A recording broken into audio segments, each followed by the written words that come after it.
ಅರ್ಧರಾತ್ರಿ. ಮಂಜು ಇನ್ನೂ ನೆಲದ ಮೇಲೆ ತೇವವಾಗಿ ಉಳಿದಿದೆ. ಸೂರ್ಯ ಉದಯವಾಗುತ್ತಾ ದೂರದ ದಿಕ್ಕಿನಲ್ಲಿ ಕಂಚಿನ ಹೊಳಪನ್ನು ಚೆಲ್ಲುತ್ತಿದ್ದಾನೆ.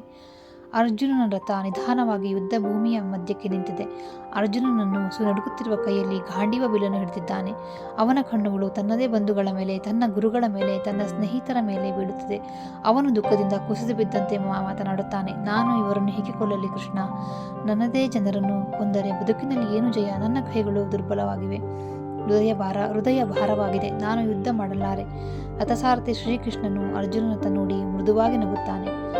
ಆ ನಗು ದಯೆಯಿಂದ ಕೂಡಿದೆ, ಜ್ಞಾನದಿಂದ ಕೂಡಿದೆ. ಅರ್ಜುನ, ನಿನ್ನೊಳಗೆ ಎದ್ದಿರುವುದು ದುರ್ಬಲತೆ, ಧರ್ಮದಿಂದ ತಪ್ಪಿಸುವ ಮೋಹ. ನೀನು ಯೋಧನ ಕರ್ತವ್ಯ ಯುದ್ಧ.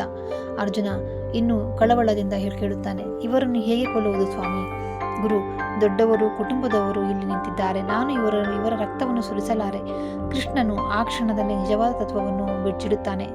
ಆತ್ಮತತ್ವದ ಬೋಧನೆ. ಅರ್ಜುನ, ದೇಹವೆಂಬುದು ಬಟ್ಟೆಯಂತೆ. ಹಳೆಯ ಬಟ್ಟೆ ಹರಿದಾಗ ಮನುಷ್ಯ ಹೊಸ ಬಟ್ಟೆ ಧರಿಸುತ್ತಾನೆ.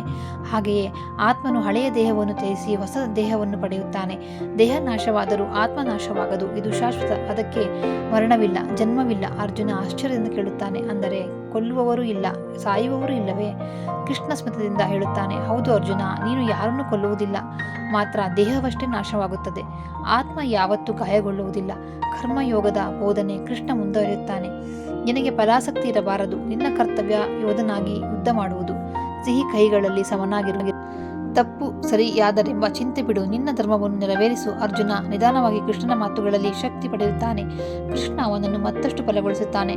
ಸ್ಮಿತ ಪ್ರಜ್ಞೆ ಎಂಬ ಯೋಗಿ ಸಮತೆಯ ಕಾಪಾಡುತ್ತಾನೆ.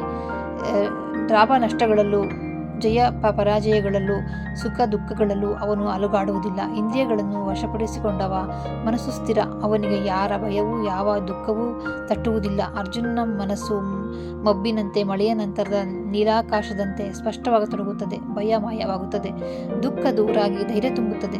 ಕೃಷ್ಣನ ಮಾತುಗಳು ಯುದ್ಧಭೂಮಿಯ ಗದ್ದಲು ನಡುವೆ ಒಂದು ದಿವ್ಯ ಶಾಂತಿಯನ್ನು ಹರಡುತ್ತದೆ. ಅರ್ಜುನ ಕೊನೆಗೆ ತನ್ನ ಗಾಂಡೀವವನ್ನು ದೃಢವಾಗಿ ಹಿಡಿದು ಕೃಷ್ಣನತ್ತ ತಲೆಬಾಗುತ್ತಾನೆ. ಸ್ವಾಮಿ, ನನ್ನ ಮೋಹ ನಿವಾರಿತವಾಗಿದೆ. ನಾನು ನಿಮ್ಮ ಮಾತು ಪಾಲಿಸುತ್ತೇನೆ. ನಾನು ಯುದ್ಧ ಮಾಡುತ್ತೇನೆ. ಸಾರಾಂಶ. ಕಥೆಯ ಸಾರಾಂಶ. ಕೃಷ್ಣನು ಅರ್ಜುನನ ದುರ್ಬಲತೆಯನ್ನು ಜ್ಞಾನದಿಂದ ದೂರ ಮಾಡಿ ಆತ್ಮದ ಅಮರತ್ವ, ಕರ್ತವ್ಯದ ಮಹತ್ವ ಮತ್ತು ಸಮೃದ್ಧಿಯ ಯೋಗವನ್ನು ಬೋಧಿಸಿದನು.